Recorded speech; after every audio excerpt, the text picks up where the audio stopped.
Sir जी। नमस्कार sir. Sir क्या नाम है आपका? सर मेरा नाम है रशपाल सिंह कुमाण। सर कहाँ से आए हैं आप? मेरा गांव है कपयाल, डिस्ट्रिक्ट संगरूर, पानीगढ़ तहसील। सर संत रामपाल जी महाराज की शरण में आने से पहले आप क्या साधनाएं करते थे? सर मैं साधनाएं तो कोई नहीं करता था, लेकिन जहां भी कोई मड़ी मस्जिद कोई भी चार ईंट लगा दी वहीं प्रणाम कर देता था कि सभी जगह परमात्मा है। सर संत रामपाल जी महाराज की शरण में कैसे आए आप? सर मैं बहुत ज़्यादा नशा करता था।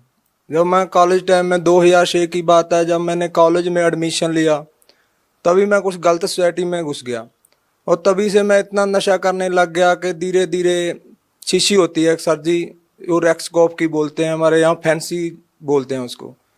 वो फैंसी की मैं शीशी पीने लग गया और कैरी सोमा की गोली खाने लग गया। 50-50 गोली खा जाता और 3-3 4-4 वो शीशियाँ पी जाता और सुल्फा पीता था सर जी, और मैं शराब की भी बोतल पी जाता था और सारा दिन लड़ाई झगड़े करने, कभी कहीं कभी कहीं। घर वालों ने परेशान थे मेरे से। घर में रोटी कभी बनती कभी नहीं बनती, बनती तो घर वाले बना के रख देते, खाते नहीं, सारे घर वाले परेशान थे।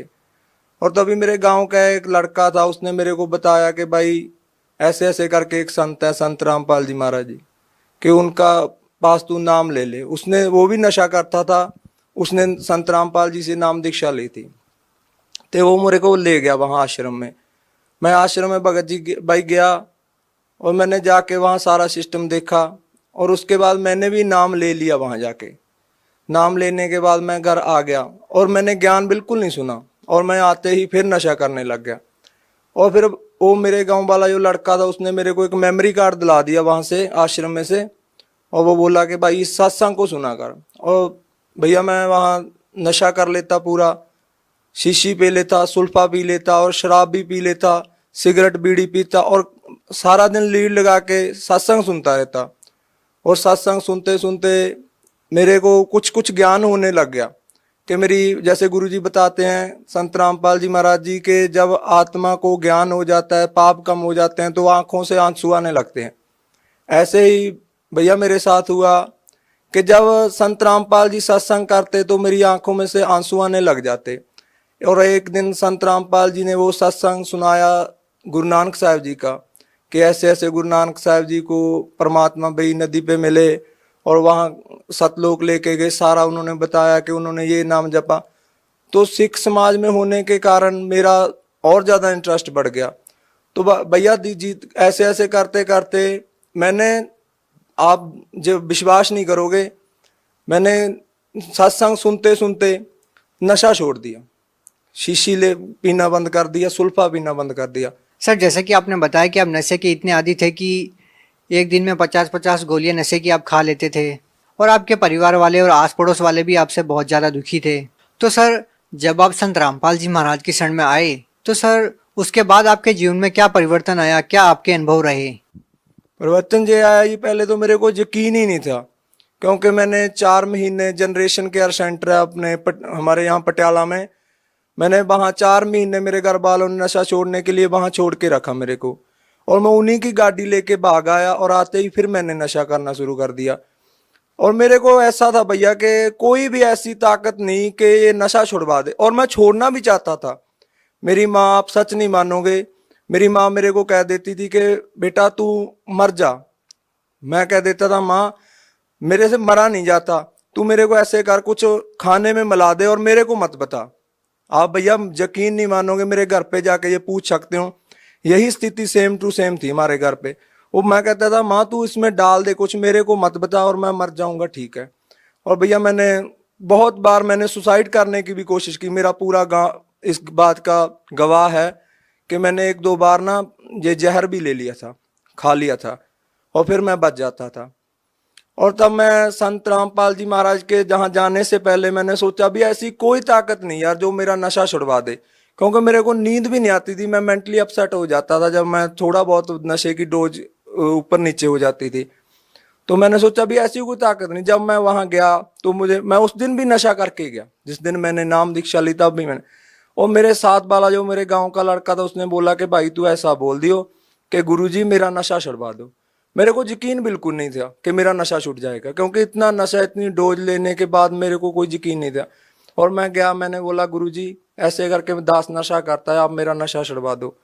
गुरुजी बोले, सिर पे हाथ रखा कि बेटा ते आज के बाद तू नशा नहीं करेगा। और भैया जब संत रामपाल जी ने, महाराज जी ने मेरे सिर के ऊपर हाथ रख के कहा कि बेटा तू आज के बाद नशा नहीं करेगा, और भैया वो दिन है और आज का दिन है, मुझ को इतनी नफरत होगी नशे से कि नशा करना तो दूर, मैं किसी को ले आके भी नहीं देता। और जो गांव वाले, मेरी गली मोहल्ले के लोग थे जो मेरे से बात करना भी पसंद नहीं करते थे, और आज मेरे से वो हंस हंस के बोलते हैं कि भैया तू आदमी बंदा बन गया, तू हमारे गांव में कहते हैं कि ये बंदा बन गया, अब कहते हैं कि तू बंदा बन गया यार, पहले तू इंसान नहीं था, एक हैवान था। सर और क्या लाभ मिले आपको संत रामपाल जी महाराज से नाम दीक्षा लेने के बाद? सर जी इससे बड़ा लाभ क्या हो सकता है। एक जिसे जो मरा हुआ आदमी, हमारे, आप मेरा नंबर नोट कर लो, मेरे गांव में जाके पूछ लो, मेरे गांव वाले ये कहते थे कि ये आदमी नहीं बचेगा, कुछ भी कर ले कोई। दुनिया के लिए इससे ज्यादा बड़ी मिसाल क्या हो सकती है कि एक नशेड़ी को नशा छोड़ना सबसे बड़ी, जो भी मेडिकल नशा, कोई भी ऐसा डॉक्टर नहीं था, मेरे घर वालों ने मेरे को डॉक्टरों को भी दिखाया, वो डॉक्टर कहते थे, अपनी बात बता रहा हूँ हकीकत में, कि वो कहते थे कि भैया इसका पता क्या करो, आप इसको थोड़ी सी अफीम दो और शाम को इसको इंग्लिश का दिया दो, दारू का एक दिया दो, अगर ये नहीं, इतना नशा नहीं लेगा तो इसको अटैक आ जाएगा। आज मैं देख लो अपना सारा खेती का काम करता हूँ, कुछ अपनी जमीन है, कुछ मैं ठेके पे ले लेता हूँ, कम से कम 60-70 बीघा की खेती कर रहा हूँ, जबकि वो कहते थे कि ये बच ही नहीं पाएगा, इसको अटैक आ जाएगा यदि इसने नशा छोड़ दिया। इससे बड़ा लाभ क्या होगा। और मेरे माता पिता आज भी कहते हैं कि यदि वो आपके गुरुजी संत रामपाल जी महाराज जी आपके ऊपर दया ना करते तो दो महीने भी नहीं जी सकता था। सर जैसा कि आज की जो नौजवान पीढ़ी है, खासकर सर हम पंजाब की बात करना चाहते हैं जहां नशा चरम सीमा पर है, तो सर आज के युवा लोगों को आप क्या कहना चाहते हैं? मैं आज की युवा पीढ़ी को यही संदेश देना चाहता हूं कि भैया कोई ताकत नहीं जो आपका नशा छुड़वा देगी। कोई भी, आप कहीं भी चले जाओ, किसी डॉक्टर के पास, किसी भी पीर के पास, किसी भी सियाने के पास, किसी के पास भी चले जाओ, क्योंकि जितना भैया पैसा मैं नशे में बर्बाद करता था, उतने ही पैसे मेरे घर वालों ने इन सियानों में, इन पीरों में खराब कर दिए, तो किसी का कुछ भी नहीं हुआ।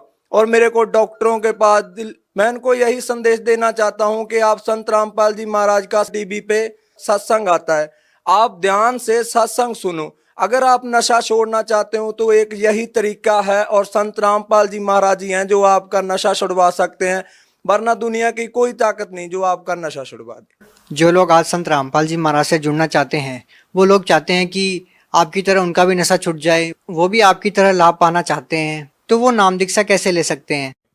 वो नाम दीक्षा भैया ऐसे ले सकते हैं जैसे कि सत्संग आता है टीवी पे, उसके नीचे एक पट्टी आती है, उस पट्टी के ऊपर यदि आपने बुक मंगवानी है तो वो भी नंबर है, वो नंबर है सारे दिए हुए हैं, उन नंबरों पे कांटेक्ट करो और बताओ कि आप कौन से जिले से हो। और हर एक जिले में लगभग आज नामदान केंद्र हैं, आओ वहां से जाके नामदान लो और संत रामपाल जी से होने वाले लाभ उठाओ। जो भी आपके दुख तकलीफ हैं, संत रामपाल जी कहते हैं कि सबसे पहले हम उसके दुख तकलीफ दूर करते हैं जो हमारी शरण में आता है। भैया एक ये भी बात है कि अगर हमारे दुख नहीं दूर होंगे, हमें कोई टेंशन है, दुख है, तो हम भक्ति भी नहीं कर पाएंगे। और संत रामपाल जी एक ऐसे संत हैं जो सबसे पहले दुख दूर करते हैं। अगर आप देखना भी चाहते हो कि वाकई ये लाभ होते हैं या नहीं, पहले ज्ञान समझो, फिर नाम लो, उसके बाद देखो। जी धन्यवाद। नमस्कार।